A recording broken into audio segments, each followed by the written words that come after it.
क्या आपको लगता है सोशल मीडिया तमाम बाबाओं का एक प्लेटफॉर्म बन गया है और जितनों को जितना ज्ञान चाहिए, जितनों के पास जितना ज्ञान है, आधा ज्ञान, अधूरा ज्ञान या पूरा ज्ञान भी, वो चलाए जा रहे हैं और पैसे कमा रहे हैं। BMW से चलते हैं आजकल कोई लोग। बहुत अच्छा प्रश्न किया आपने। मैं आपके आखिरी प्रश्न से बहुत प्रसन्न हूँ। मुझे लगता ही था ये प्रश्न आप कर लें कितना अच्छा होगा। आज की मेरी माला की हुई मुझे लग रहा सार्थक हो गया। बहुत अच्छा प्रश्न है आपका। मैं आपको साधुवाद देता हूँ ऐसे प्रश्न करने के लिए। ये बहुत अच्छा है। सोशल मीडिया ही नहीं, हर नए तंत्र का प्रयोग करना, उपयोग करना और उसका पूरी तरह से लाभ लेना, ये मुझे लगता है नई सोच, नई क्रांति, नए चिंतन का मार्ग है जो सनातन और अध्यात्म सदैव सिखाता है। ज्ञान कभी पूर्ण होता नहीं, कम या ज़्यादा कुछ होता नहीं इसमें। जिसके पास जितना है वो, ये तो संसार है, तो समुद्र है, बह रहा, जिसको जो उठाना वो लेगा। ये तो ऐसा मॉल है जहाँ सब बिक रहा है, जिसकी अपनी जो आवश्यकता है वो लो सूझबूझ के आधार पर। और बाबा, सन्यासी, महात्मा, अमलात्मा, सिद्धात्मा, योगी, यति, साधक, ये BMW से चल रहे हैं तो मुझे लगता है अभी कम है। इनको तो हर बाबा के पास एक हेलीकॉप्टर होना चाहिए। शिक्षा के बिल्कुल शिखरस्थ होने के बाद भी व्यवस्थाओं की कमी क्यों होना? व्यवस्थाएं तो और बड़ी होनी चाहिए। जितना ज़्यादा व्यवस्थाएं होंगी उतना दूर तक बात पहुंचेगी। हेलीकॉप्टर होगा तो एक ही दिन में 20-20 सभाएं भी की जा सकती होंगी, 20-50 जगह जाया जा सकता होगा। संसाधनों का उपयोग करना ही चाहिए। हर सनातनी को इसमें प्रयास करना चाहिए। इसको तो बिल्कुल पुरजोर तरीके से व्यवस्थित करिए। इसको सकारात्मक देखने की नीड है। हर बाबा के पास एक हेलीकॉप्टर होना चाहिए। हमारा देश कहाँ पहुँच जाएगा आप सोच कर देखिए, आप विचार करके देखिए। इस देश में एक संत हुए पूज्य महर्षि महेश योगी, इस पर रिसर्च करिएगा।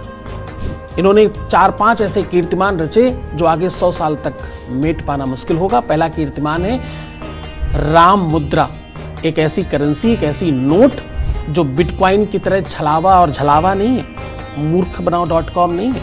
ये व्यवस्थित नोट है। एक ऐसी करेंसी, एक ऐसी नोट जिसको लिया और दिया जा सकता है, छुआ जा सकता है, स्पर्श किया जा सकता है और प्रयोग में लाया जा सकता है। और समूची दुनिया में लीगल टेंडर है।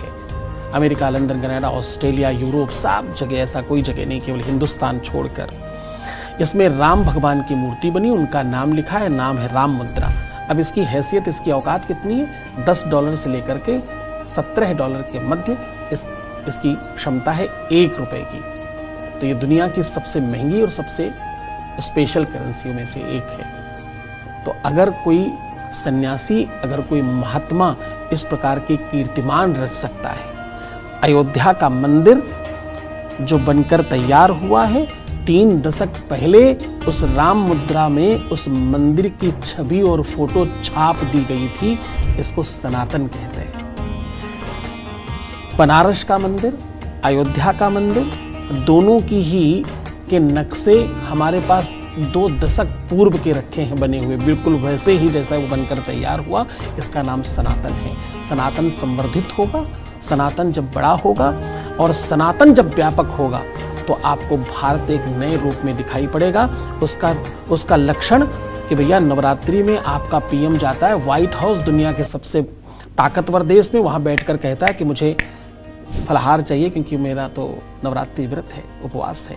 ये सनातन का गौरव है। ये जितना आगे बढ़ेगा, ये जितना बलवान होगा, भारत और भारतवर्ष और भारतवर्ष के लोग और सारे के सारे इस देश के रहने वाले लोग सब सक्षम और सबल होंगे, सब बलवान होंगे।